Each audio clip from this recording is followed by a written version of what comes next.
Parents used to dedicate their infants to a particular deity service when they thought the touch of God would help that child. That's what Brennan said. That's what his father told him. We'll get that later in the book. But what happened in the 200s? The beginning of the war in Boromir started in 233 AU. But, like, why then was it no longer acceptable? Like, what was the change?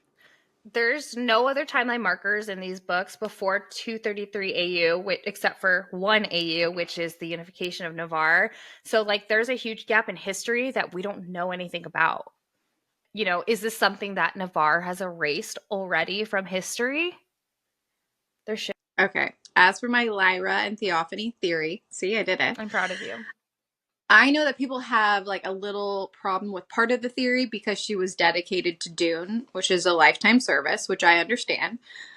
But it's very much possible that back in the day, her parents had her dedicated as an infant, and we didn't know the rules back then. We can't pretend like it's the same rules 6 centuries later as it was then. Or maybe she came to Dune later to be dedicated after she already was a writer to get that extra power. Or, I personally believe, is that all of the first 6 or 7 were personally touched or dedicated to one of the main gods. So I just think that her story is different, and it's not necessarily the same type of, like, high priestess situation as we see now.